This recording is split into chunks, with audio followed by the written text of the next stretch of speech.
This week on Jerusalem Dateline, Israel becomes the first country to administer a third vaccine dose against COVID-19. Will it be effective? And a look at how Israel regained the land the world calls the West Bank, but the Bible calls Judea and Samaria. And archaeologists uncover Jerusalem's ancient city wall from 3,000 years ago. All this and more this week on Jerusalem Dateline.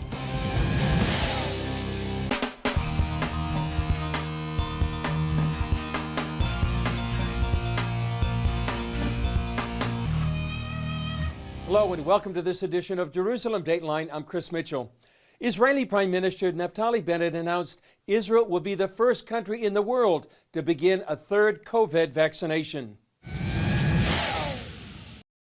The decision was based on considerable research and analysis, as well as the rise in risk of the Delta variant wave. Israel has already vaccinated 2,000 immunosuppressed people with a third dose with no severe adverse events. And now we're rolling out a national third dose campaign. The decision comes as cases of the so-called Delta variant have increased, even though the majority of Israelis have received 2 doses of the Pfizer vaccine. Given the rise in new cases, Bennett on July 22nd delivered this message to non-vaccinated Israelis. Dear citizens, those who refuse vaccines are endangering their health, those around them, and the freedom of every Israeli citizen. They're endangering our freedom to work, the freedom of our children to learn, and the freedom to hold celebrations with the family. Bennett warned that beginning August 8th, unvaccinated Israelis will be barred from any event with more than 100 people unless they bring a negative COVID test done at their expense. Following Bennett's decision, dozens of Israelis protested outside his home. The idea of our Prime Minister to force all of us to be vaccinated as soon as possible, it doesn't give us the right of our body. I need to decide whether I want to be vaccinated or not. It's my right, it's my basic right, and they don't care about us, not at all. Even though Israel has led the world in vaccinations, new COVID cases have risen dramatically in the past month. Just a few weeks ago, Israel had lifted almost all of its COVID restrictions. Because of the rise in cases, few groups have been allowed into Israel. But rabbis from North America visited recently on a mission to support the Jewish state, as well as meet with Israel's new leaders and understand the new developments in the country. CBN Middle East correspondent Julie Stahl has that story. These rabbis and Jewish educational leaders have been to Israel many times, but this is their first trip back in 18 months since the COVID-19 pandemic hit. Organized by the Mizrahi Religious Zionists of America, they believe God promised the land of Israel, including Judea and Samaria, to the Jewish people. We represent all of our communities in America, and we felt it was important as leaders, to come as a group and to be able to bring messages back to our communities about what's going on here. But we haven't had the opportunity to visit our homeland, our ancestral homeland, the state of Israel. It is a solidarity mission, and I'm happy to come to be with the people of Israel. Well, the experience this time has been fascinating because we've had the opportunity to meet with political leadership, with rabbinic leadership, to see places we never saw before, even though all of us have been to Israel so many times. During COVID, Israel finally elected a new government, one that includes factions who don't support Israel's claim over the biblical heartland of Judea and Samaria, also known as the occupied West Bank.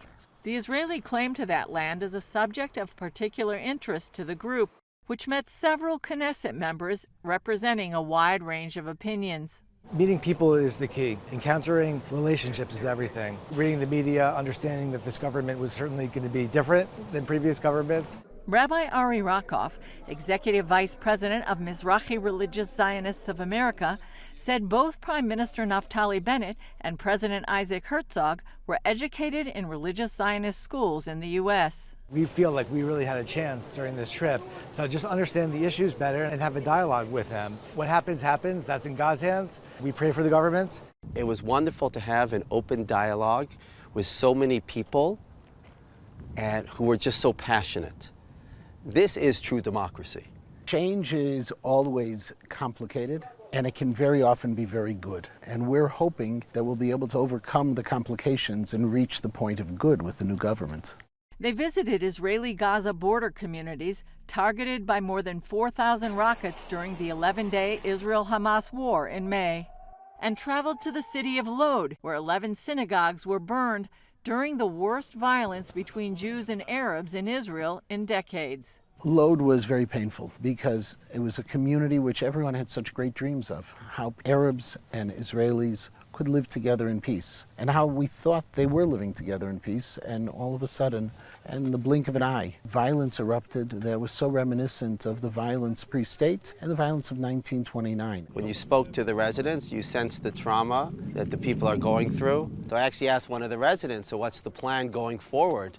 And she said, I don't know.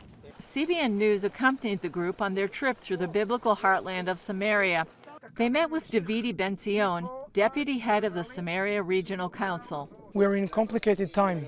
In Judea and Samaria, and specifically in Samaria, the strong connection between us to our brothers, to our friends abroad, gave us a lot of power and energy to work hard in this very important mission, the Zionism mission to make more and more settlement in Shomron today. Ben-Zion says they face two challenges today: security and maintaining White House support like they had under the previous administration. Ben-Zion wants this group to be ambassadors. It is very important to explain to the world why it's so critical for Israel that we will be strong. If we will not be strong enough here, the Arabs will attack all Israel exactly like that's happened in Gaza against Ashdod, Sderot, and Ashkelon. And what will the religious Zionists tell their own communities back home? We're here with solidarity, we're here to connect and to bring that message home to everyone that as soon as they can, this should be their first trip back to Israel, back home. Julie Stahl, CBN News, Samaria. Up next, a look at developments inside Iran and what it means for the Middle East.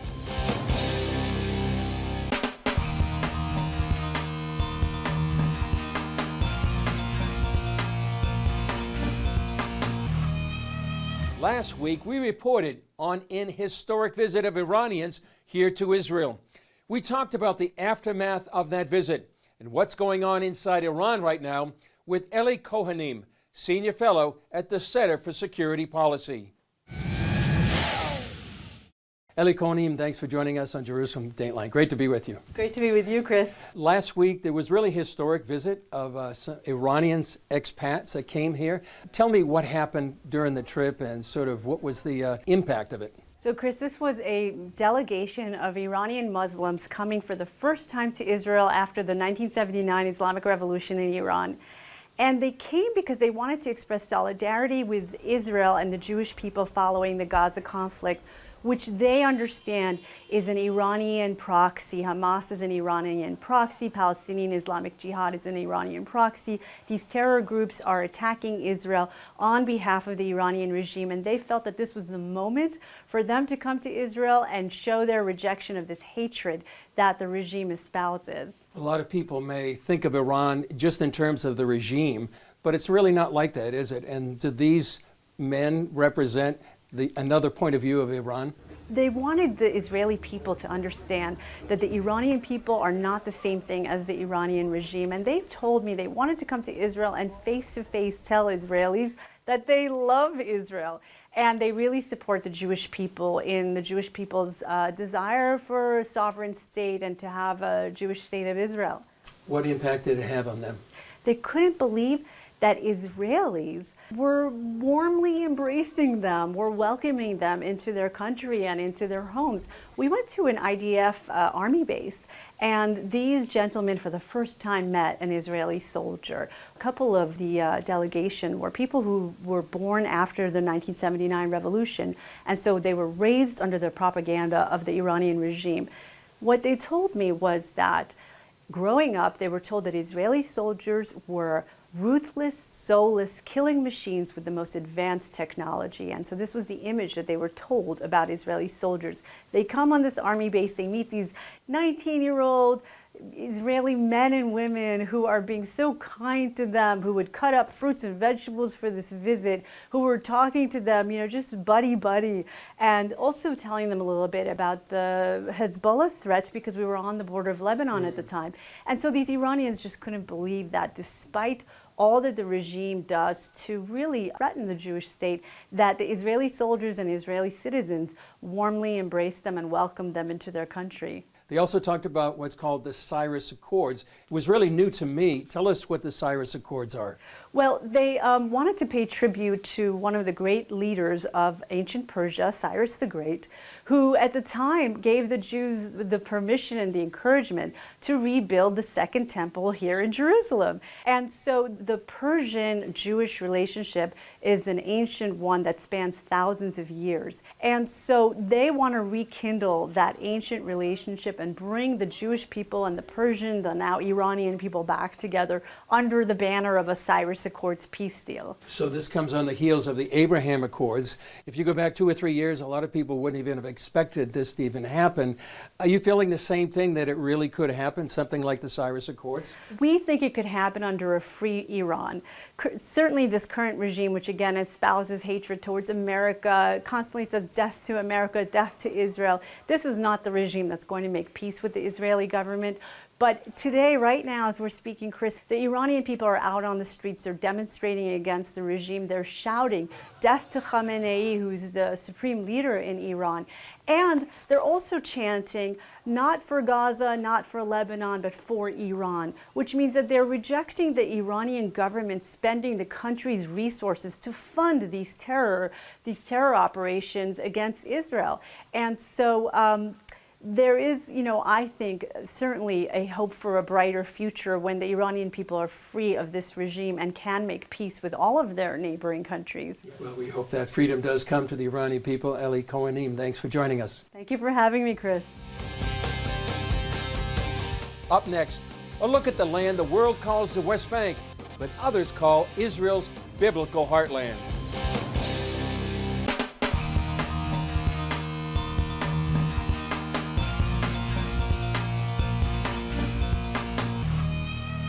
The Jewish founders of Ben & Jerry's ice cream say they are backing the company's decision to boycott Israeli communities in the West Bank or Judea and Samaria while still supporting the Jewish state. Trouble erupted when the company's board voted to boycott the sale of its product in the areas that Israel regained as part of the 1967 Six-Day War.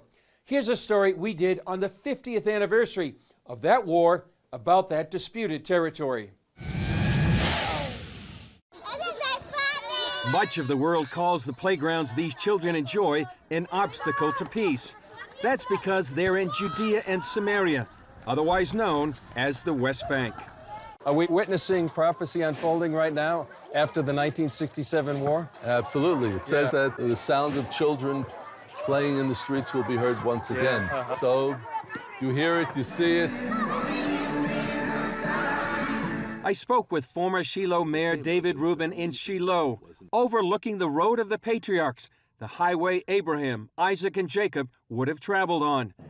Rubin told me the Six-Day War was pivotal in Israel's history. It opened the door for Jewish people to redeem the biblical heartland after 2,000 years in exile.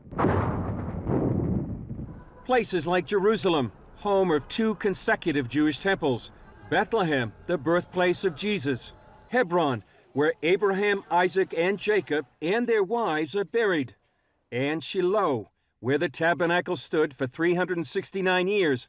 They all came back into Israeli hands. So you see 67, the Six-Day War, just like a pivot, a prophetic pivot in time and history? Oh, clearly. It says in the book of Ezekiel, the dry bones being put back together again. Israel was being put back together again as a nation. If we don't have a right to Shiloh, and we don't have a right to Shechem, and we don't have a right to Bethel and Jericho, we definitely don't have a right to Tel Aviv. But not everyone saw the opportunity. It took until 1978 for Shiloh to be established, just above the site where the tabernacle had rested. There were Israelis who were coming here trying to set up tents on the lower hills of Shiloh, And the Israeli prime minister, who was looking over his shoulder at the American president, kept sending in the army to chase them away. Just months after the Six-Day War, Israelis established the first Jewish community in Judea, about 35 miles south of Shiloh at Kfar Etzion. Jews lived there before Israel's independence war in 1948 and were either evacuated or massacred by the Jordanians. When this group of orphans of those who were murdered notified the Israeli government that if you don't give us the permit, we will go on without a permit. The government really couldn't stand up against orphans of those who were murdered. And so Kfar Etzion was established. Rabbi Eliezer Waldman was one of those who helped establish the next community in ancient Hebron. There was always a Jewish community in Hebron, even during the 2,000 years of exile, until 1929, when the Arabs massacred the Jewish community here. A small group of families rented a hotel in Hebron for the Passover Seder. Essentially, they never left. And I believe then almost the entire population of Israel was with us. Even more than a half a year after the Six-Day War, the spirits were high among almost the entire population.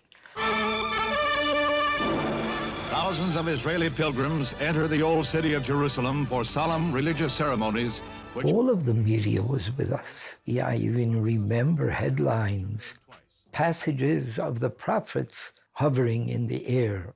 After 50 years, some 430,000 Israelis live in more than 200 communities in Judea and Samaria. The number jumps to 750,000 if Eastern Jerusalem neighborhoods are included. The growth here has been so tremendous. And as we gotten through those 50 years after the Six-Day War and we're looking to the future, so we have this vision of a booming Shiloh once again. 50 years ago, what would this place have looked like? Barren desert. There was nothing. It was just hills of weeds and thorns. This road will lead to a new school for the growing population. There are 8,000 residents in the Shiloh Township. More than 2,000 of them are children who study here in Shiloh. We learned that when Israel is not in the land, that the land lays barren. The land doesn't give its fruit. And now the land of Israel is giving of its fruit because Israel is back. And the most important fruit is what you see right here. All these children here. Chris Mitchell, CBN News, Shiloh in Samaria. Still ahead, archaeologists uncovered Jerusalem's ancient city wall from 3,000 years ago. You touch something, or you walk on something, or you lean against something that you know somebody did the same thing 2,600 years ago. So it's emotional.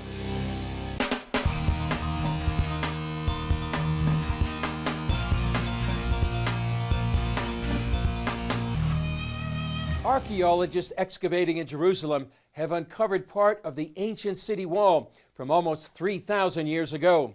The timing also came just days before the Jewish fast, marking the destruction of both the first and second Jewish temples.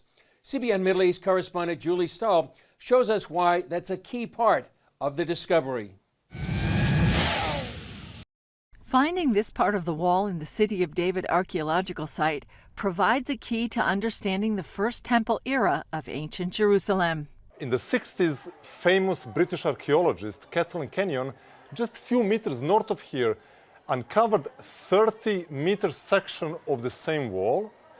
Then she claimed already this is the wall of Jerusalem during the time period. Then, according to Dr. Vukosavovich, about a decade later, Israeli archaeologist Yigal Shiloh found another section further south, but a piece of the puzzle remained missing.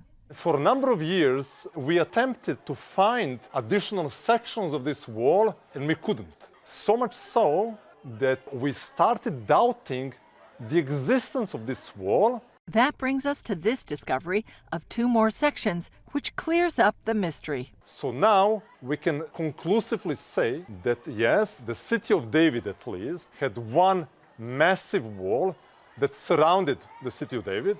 The wall behind me would have protected the ancient city of Jerusalem for about 200 years, from the 8th century BC until about 587 BC. In 600 BC, the Babylonians besieged the city, which is described in the book of 2 Kings. The Bible says Nebuzaradan came to Jerusalem. He set fire to the temple of the Lord, the royal palace, and all the houses of Jerusalem. Every important building he burned down. The whole Babylonian army under the commander of the imperial guard broke down the walls around Jerusalem. Archaeologists found evidence of that burning just inside the wall. This part apparently wasn't destroyed, possibly because of the steep hill below it. In addition to the wall, archaeologists found artifacts indicating what life was like in the kingdom of Judah in those days. And we found right here where I stand a bulla of a person called Tzafan, which is abbreviation of Tzefania, which we find in the Bible as well. Just a few centimeters away, and we found a Babylonian stamp seal. The jar handles were stamped with rosettes and circles and with Lamelech, belonging to the king. You find a really beautiful wall in so many ways. You touch something, or you walk on something, or you lean against something that you know somebody did the same thing 2,600 years ago. So it's emotional. For now, the excavation continues as archaeologists try to understand how the nearby Gihon Spring and other sites fit together. Julie Stahl, CBN News, the City of David, Jerusalem. That's one more discovery validating the connection of the Jewish people here in Jerusalem and the account of the Bible. Well, that's all for this edition. Thanks for joining us. Remember, you can follow us on Facebook, Twitter, Instagram, and YouTube. And you can also access CBN content through our CBN News and other CBN apps. And don't forget to sign up for our email blasts so you can continue to receive all of our exciting CBN content. I'm Chris Mitchell. We'll see you next time on Jerusalem Dateline.